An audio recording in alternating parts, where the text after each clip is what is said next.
सो hey guys, कैसे हैं आप सब। I hope you all are doing well in your life. दोस्तों, जैसे कि आप सब ने थंबनेल में देख ही लिया होगा, इस वीडियो के अंदर हम कंपेयर करने जा रहे हैं दो सबसे बेहतरीन mutual funds.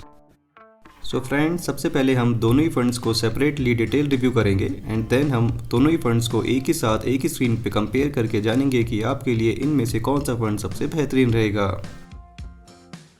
So hey guys, welcome back to my channel rich फंडे, जहाँ पर हम आपको रिच बनाने के सारे फंडे क्लियर करते हैं। दोस्तों, काफ़ी रिसर्च करने के बाद हमने ये इन्फॉर्मेटिव वीडियो आपके लिए तैयार की है। So make sure to please hit the like button and subscribe to my channel rich Funde. आइए दोस्तों, बिना किसी देरी के चलते हैं अपने कंप्यूटर स्क्रीन के ऊपर एंड स्टार्ट करते हैं। फ्रेंड्स, बात करें Tata small cap fund direct and growth के बारे में, तो इसका करंट एनएवी चल रहा है अभी 44.34 का। बात करें इसके एक्सपेंस रेशियो की, वो है 0.33%, जो कि काफ़ी कम है comparing to the category average.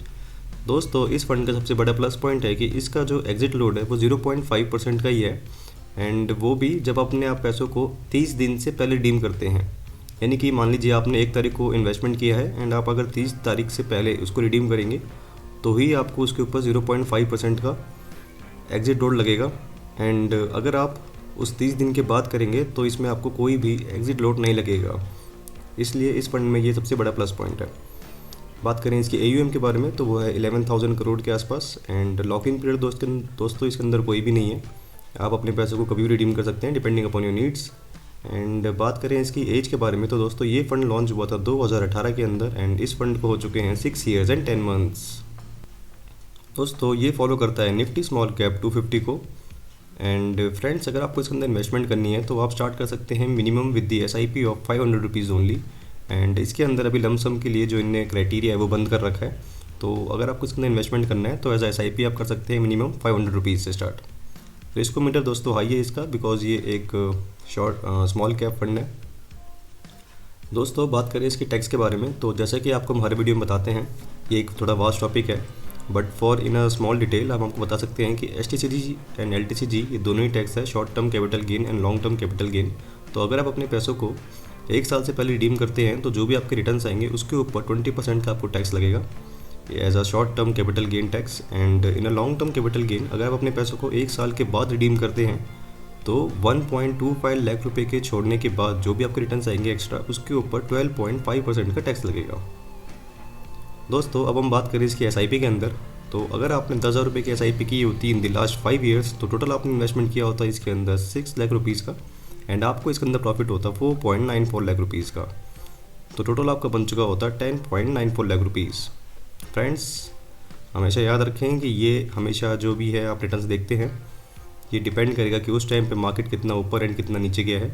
तो ऐसा ज़रूरी नहीं है कि आपको नेक्स्ट 5 years के अंदर भी ये सेम रिटर्न्स देखने को मिले, मे बी आपको इससे ज़्यादा मिल सकते हैं। आइए बात करते हैं रिटर्न्स के बारे में। तो 1 मंथ में दोस्तों इसने दिया है -3.67 रिटर्न्स, एंड 3 मंथ्स में दिया है 0.7%, 6 मंथ्स में दिया है 17.88%, 1 ईयर में दिया है -5.57, 2 ईयर्स में दिया है 18.26, 3 ईयर्स में दिया है 22.51, 4 ईयर्स में दिया है 19.94, एंड 5 ईयर्स में दिए हैं दोस्तों 31.89%। तो दोस्तों, बात करें कैटेगरी एवरेज के कंपेरेटिवली, इसने हमेशा लगभग उसको बीट किया है या फिर उसके आसपास ही रहा है।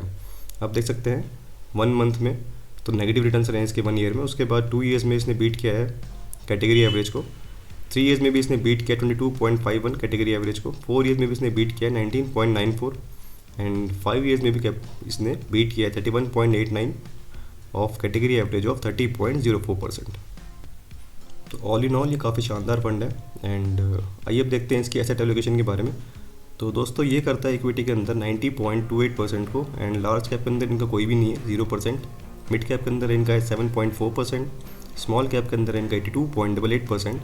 एंड बात करें इसके टॉप 4 सेक्टर्स के बारे में, तो सर्विस सेक्टर है इसके अंदर 14.24% के साथ, केमिकल सेक्टर के अंदर ही करते हैं 12.9%, मेटल एंड माइनिंग के अंदर ही करते हैं 10.09%, हेल्थ केयर सेक्टर के अंदर करते हैं 9.72%। बात करें इसके टॉप 4 होल्डिंग्स के बारे में, तो 5.82 है इनका सुदर्शन केमिकल इंडस्ट्री लिमिटेड के अंदर, एंड 3.52% है in the Kirloskar pneumatic company, and IDFC first bank के अंदर इनका 3.8%, एंड उषा मार्टिन के अंदर इनका 3.44%। तो दोस्तों ये था हमारे पास Tata small cap fund direct plan growth. आइए अब चलते हैं देखते हैं कौन स्मॉल कैप फंड के बारे में, एंड देन दोनों को ही एक साथ हम एक ही स्क्रीन के ऊपर कंपेयर करेंगे। फ्रेंड्स, बात करें Nippon India small cap fund direct plan growth के बारे में, तो करंट इसका एनएवी चल रहा है अभी 184.38 का, एंड इसका एक्सपेंस रेशो चल रहा है अभी 0.64% का। बात करें इसकी एग्जिट लोड जो कि 1% जनरली जो होती है, एंड अगर आप अपने पैसों को एक साल से पहले कभी भी रिडीम करेंगे तो आपको उसके ऊपर 1% का चार्ज लगेगा। बात करें इसके एयूएम के बारे में, तो ये हो चुकी है हमारे पास अप्रॉक्सीमेटली 66,000 करोड़ के आसपास। लॉक इन पीरियड दोस्तों इसके अंदर कोई भी नहीं है, आप अपने पैसों को कभी भी रिडीम कर सकते हैं depending upon your needs. And दोस्तों ये फंड लॉन्च हुआ था 2013 के अंदर, एंड इसको हो चुके हैं 12 ईयर्स एंड 8 मंथ्स। तो फ्रेंड्स काफ़ी पुराना फंड है ये, एंड एज के हिसाब से इसके अंदर काफ़ी ज़्यादा इन्वेस्टमेंट हुई है क्योंकि लोगों ने बहुत सारा प्यार दिया था इस फंड को, Nippon India small cap fund को। आइए चलते हैं नीचे देखते हैं इसका बेंचमार्क। तो ये फॉलो करता है दोस्तों निफ्टी स्मॉल कैप 250 को विद, अगर आपको इसके अंदर इन्वेस्टमेंट करनी है दोस्तों तो लमसम तो इनने अपनी अभी फ़िलहाल के लिए बंद कर रखी है, एंड अगर आपको इसके अंदर इन्वेस्टमेंट करनी है तो एज SIP आप कर सकते हैं विद ₹500 मिनिमम इन स्टार्टिंग। बात करें रिस्कोमीटर तो वो दोस्तों हाई है क्योंकि ये स्मॉल कैप फंड कैटेगरी के अंदर आता है। दोस्तों टैक्स के बारे में बात करें, that is the short term capital gain tax and long term capital gain tax. तो अगर आप अपने पैसों को एक साल से पहले कभी भी रिडीम करेंगे तो आपके रिटर्न्स के ऊपर जितने भी आपका रिटर्न्स आएगा उसके ऊपर आपको 20% का टैक्स देना पड़ेगा। वहीं पे अगर हम बात करें, अगर आप एक साल के बाद अपने पैसों को रिडीम करेंगे तो आपको 1.25 लाख रुपीज़ की छूट के बाद आपके पास जो भी एक्स्ट्रा रिटर्न्स आएंगे उसके ऊपर आपको 12.5% का टैक्स देना पड़ेगा। दोस्तों बात करें अब SIP के बारे में, तो अगर आपने इसके अंदर मंथली SIP की होती 10,000 की फॉर द 5 ईयर्स, तो आपने टोटल इसके अंदर इन्वेस्ट किया होता 6 लाख रुपीज़ का, एंड आपको इसके अंदर प्रॉफिट होता 4.98 लाख रुपीज़ का, एंड टोटल आपका बन चुका होता 10.98 lakh rupees with absolute returns of 83.03। दोस्तों ऑलवेज रिमेंबर कि ये जो आप रिटर्न्स देख रहे हैं स्क्रीन के ऊपर, ऐसा ज़रूरी नहीं है कि आपको हमेशा ये देखने को मिले। इट ऑलवेज डिपेंड कि मार्केट उस टाइम पर कैसा बिहेव कर रहा था, एंड उसी के हिसाब से आपको रिटर्न्स मिलेंगे। तो आइए देखते हैं इसके returns in the last 5 years 10 years कैसे रहे हैं। तो फर्स्ट मंथ में अगर हम बात करें, इन द लास्ट मंथ इसके रिटर्न्स नेगेटिव रहे हैं ऑफ -1.76। 3 मंथ्स के अंदर भी इसके रिटर्न्स नेगेटिव रहे हैं विद -1.15%। 6 मंथ्स के अंदर भी इसके रिटर्न्स रहे हैं 19.02%, एंड 1 ईयर में नेगेटिव रिटर्न्स रहे हैं -7.77। 2 ईयर्स में इसने दिए 16.91%। 3 ईयर्स में इसने दिए 23.16%। 4 ईयर्स में दिए 21.63%। 5 ईयर्स में दिए 33.28%। 7 ईयर्स में दिए 21.38%, एंड 10 ईयर्स में दिए इसने 22.33%। तो दोस्तों ऑल इन ऑल इसके रिटर्न्स काफ़ी अच्छे रहे हैं, एंड काफ़ी सालों से ये काफ़ी शानदार फंड भी रहा है। आप देख सकते हैं कैटेगरी एवरेज से भी अगर कंपेयर करेंगे तो 2 ईयर्स के अंदर कैटेगरी एवरेज से थोड़ा सा कम है। देन उसके बाद 3 ईयर्स में कैटेगरी एवरेज को बीट किया है विद 23%। देन 4 ईयर्स में भी इसने कैटेगरी एवरेज को बीट किया है अगेन, एंड 5 ईयर्स के अंदर भी 33% है हमारे पास यहाँ पे, एंड कैटेगरी एवरेज का 29.98% है। Again in the 7 years beat किया है 21.34%, एंड कैटेगरी एवरेज का 19.01, एंड 10 ईयर्स के अंदर भी 22.383% जो कि बीट किया है कैटेगरी एवरेज ऑफ 18.42%। यानी कि फ्रेंड्स ये लॉन्ग टर्म में अगर देखा जाए तो इसने हमेशा बीट किया है। तो ये इसका बहुत बड़ा प्लस पॉइंट है फंड का, दैट ये एक अगर आप लॉन्ग टाइम पीरियड के लिए इसमें इन्वेस्ट करेंगे तो आपको काफ़ी अच्छी रिटर्न निकाल के देगा ये फंड। आइए अब देखते हैं इसके एसेट एलोकेशन के बारे में। तो फ्रेंड्स इक्विटी के अंदर ही करते हैं 95.76%, एंड डेप्ट के अंदर इनका 0.02%। लार्ज कैप के अंदर दोस्तों इनका है 11.74%, विद मिड कैप के अंदर है इनका 15.64%। स्मॉल कैप के अंदर दोस्तों इनका 68.38%। बात करें टॉप 4 सेक्टर्स के बारे में, तो कैपिटल गुड्स के अंदर इनका है 11.86%, फाइनेंशियल सेक्टर के अंदर इनका है 11.78%, सर्विसेज सेक्टर के अंदर इनका है 11.26%, एंड हेल्थ केयर सेक्टर के अंदर इनका है 9%। दोस्तों बात करें इसकी टॉप 4 होल्डिंग्स के बारे में, तो सबसे ऊपर इनका आता है multi commodity exchange of India limited के अंदर ही करते हैं 2.16%। Then in the HDFC bank limited के अंदर ही करते हैं 2.04%, एंड किर्लोस्कर ब्रदर्स लिमिटेड के अंदर ही करते हैं 1.34%, एंड प्रदीप फॉस्फेट लिमिटेड के अंदर ही करते हैं 1.32%। तो दोस्तों ये थे इसके टॉप 4 होल्डिंग्स। तो दोस्तों ये काफ़ी शानदार फंड है काफ़ी टाइम से, आइए अब चलते हैं अपने नेक्स्ट फंड के बारे में एंड देन हम दोनों फंड्स को एक ही साथ एक ही स्क्रीन पे कंपेयर करके जानेंगे कि आपके लिए इन दोनों में से कौन सा फंड सबसे बेहतरीन रहेगा।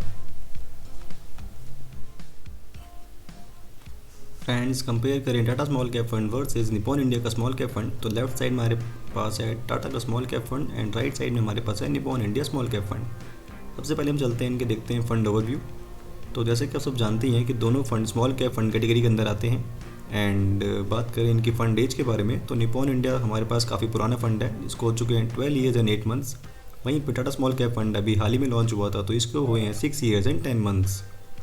दोस्तों, फ़ंड साइज़ के हिसाब से भी हम देख सकते हैं क्योंकि टाटा स्मॉल कैप फंड का काफ़ी अभी हाल ही में लॉन्च हुआ है तो उसका फ़ंड साइज़ अभी छोटा ही है, अराउंड 11.5 थाउजेंड करोड़ के आसपास। वहीं पे Nippon India small cap fund जिसको 12 ईयर्स एंड 8 मंथ हो चुके हैं मार्केट में आए हुए, इसलिए इसका 65,000 करोड़ के आसपास है, जो कि काफ़ी ज़्यादा है।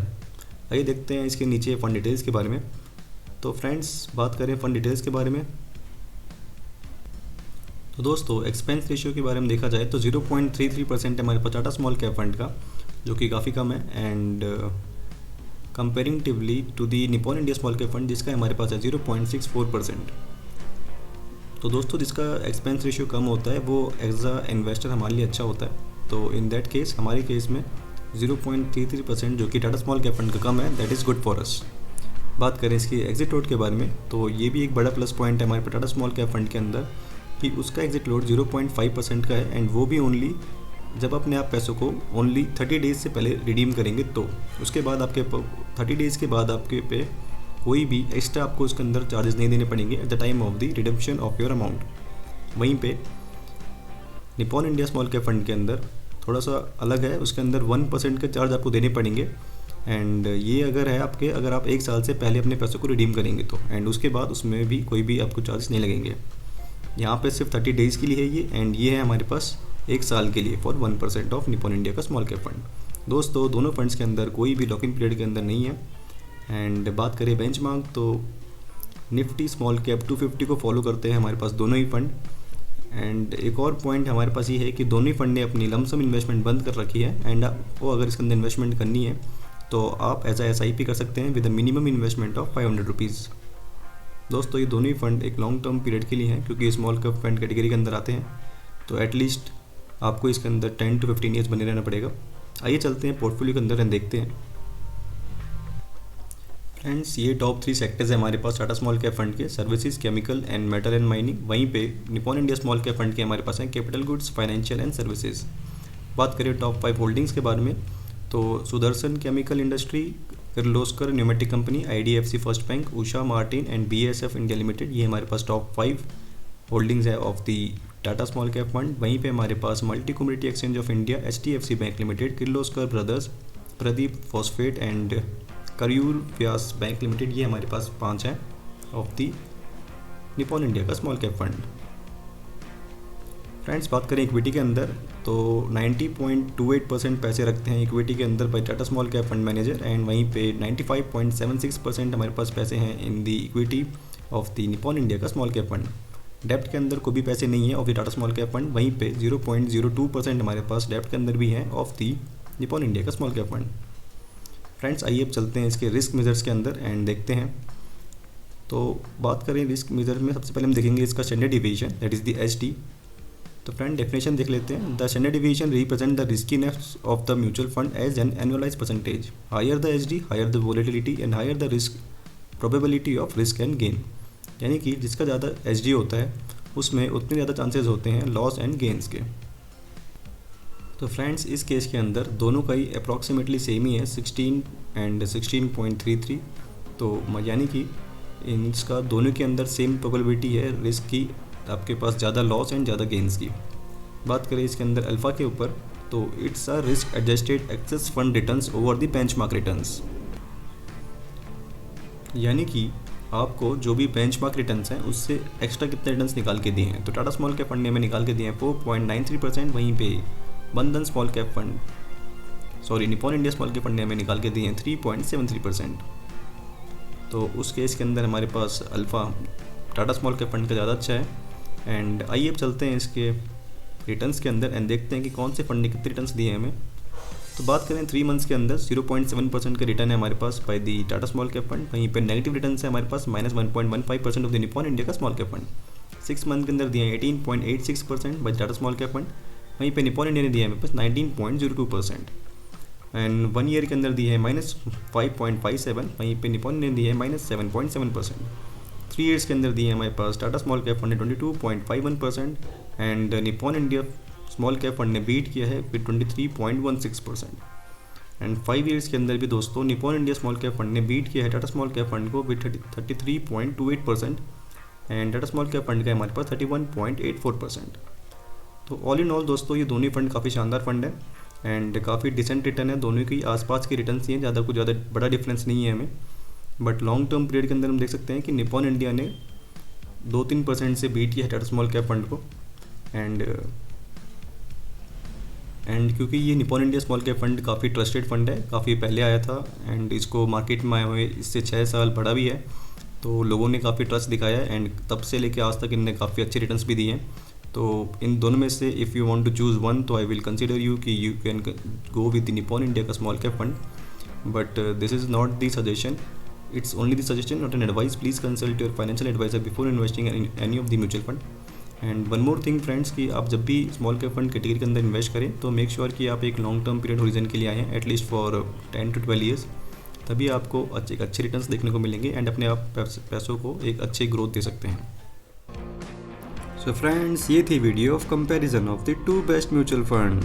आई होप आपको ये वीडियो काफ़ी पसंद आई होगी, आपने कुछ नया जाना होगा एंड आप अपनी इन्वेस्टमेंट को बेहतरीन कर पाएंगे। दोस्तों before you leave please hit the like button, जिससे मुझे मोटिवेशन मिलेगी आपके लिए और अच्छी वीडियो बनाने के लिए। Also do subscribe to our channel for more such content and comparison and share करें अपने फ्रेंड्स एंड फैमिली के साथ। जाने से पहले कमेंट में ज़रूर बताएं दोस्तों कि आप नेक्स्ट वीडियो के अंदर कौन से 2 म्यूचुअल फंड के बीच में कंपैरिजन चाहते हैं। So friends signing off from this video, मिलते हैं अपनी नेक्स्ट वीडियो में, तब तक के लिए tata, take care and keep investing, happy investing.